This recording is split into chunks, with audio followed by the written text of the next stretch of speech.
For most of my life, I believed that if people respected you, that meant they loved you too. My name is Daniel Harper. I'm 72 years old and I spent 29 years in the Army, most of them as a platoon sergeant, responsible for leading young soldiers who were barely out of their teens. And it took me more than 7 decades to understand something that should have been obvious much earlier. Respect and love are not the same thing. When you spend most of your adult life in the military, respect becomes the language you learn to speak. It's built into everything. How you stand, how you address someone, how you carry yourself when others are watching. Respect means the standard is clear and the line is held. As a young leader, I worked very hard to earn it. I studied the men above me. The ones who commanded attention without raising their voices fascinated me. They walked into a room and the energy shifted. Conversation stopped. People stood straighter. That kind of presence impressed me.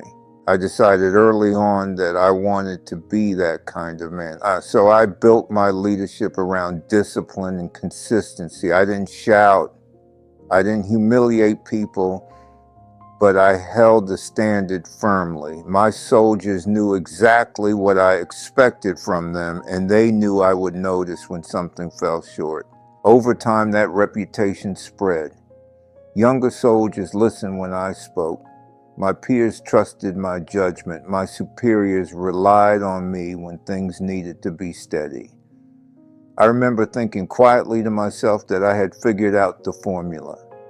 Be fair, be controlled, be firm, and respect will follow. And it did. What I didn't realize was how deeply that mindset followed me home.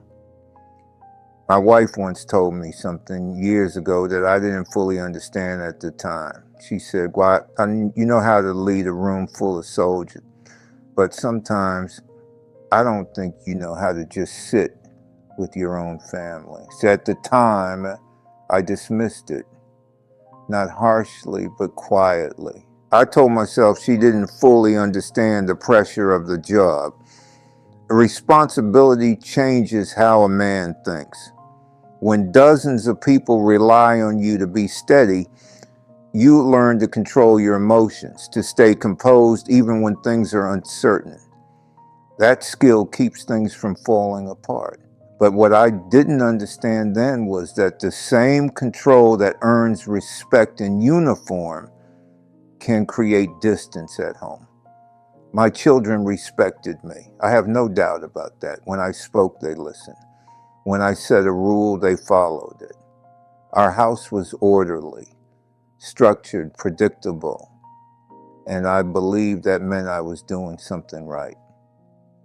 What I didn't notice was what wasn't happening. My son rarely came to me with his problems. My daughter would talk to her mother when something weighed on her mind. When I entered a room, conversations sometimes stopped the same way they did when I walked into a briefing room at work. Back then, I interpreted that silence as respect. Years later, I began to see it differently. There was a moment that forced me to reconsider everything. I was already retired by then, in my late 60s, sitting at my daughter's kitchen table. She was telling a story about something difficult she had gone through at work years earlier. I listened quietly, and when she finished, I asked a simple question. Why didn't you tell me about that at the time? She hesitated before answering, not because she was angry, but because she was choosing her words carefully. Finally, she said, Dad, I knew you'd tell me what I should have done. I wasn't sure you'd want to hear how I actually felt. That sentence stayed with me long after I drove home that evening. It wasn't an accusation. It was an observation. And once I heard it, I began noticing other small memories that suddenly looked different. Times when my children shared something emotional and I responded with advice instead of curiosity. Moments when my wife tried to talk about stress in her life, and I immediately moved into problem-solving mode.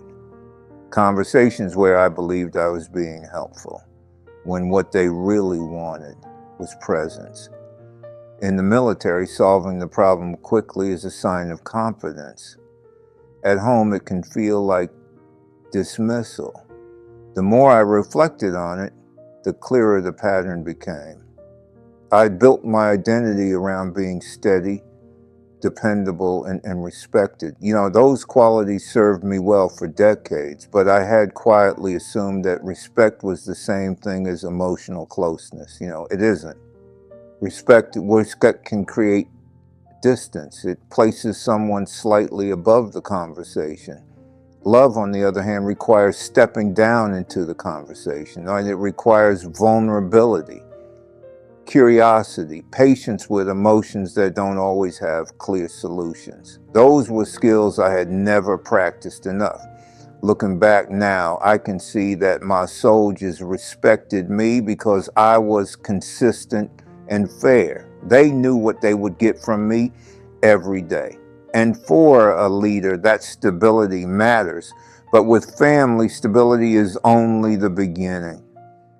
What people close to you often need most is not instruction or structure. They need to know that their feelings are welcome in the room, even when those feelings are messy or uncertain. That realization did not arrive all at once.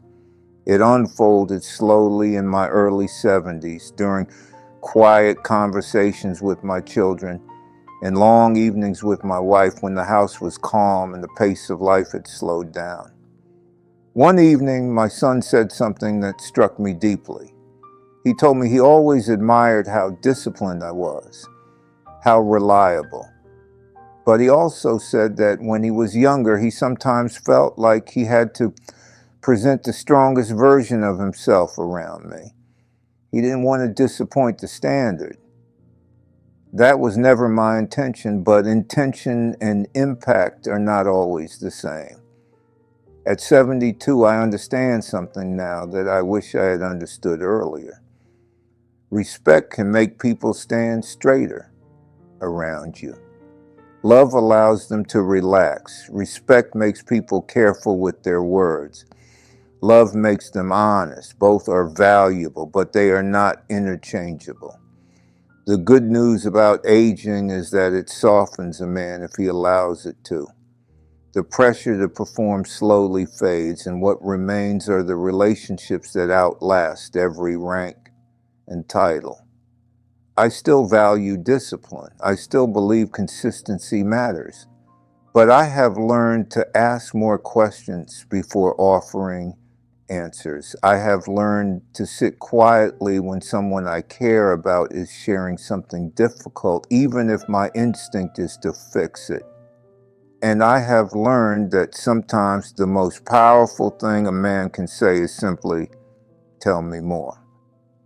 If you have spent your life carrying responsibility, especially in uniform, you may recognize this pattern. You may have earned respect everywhere you went.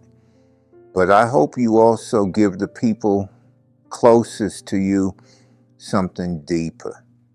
Give them the freedom to be imperfect in your presence. Because long after the uniforms are folded away and the titles fade, the thing that matters most is not whether people respected you. It's whether they felt safe enough to love you.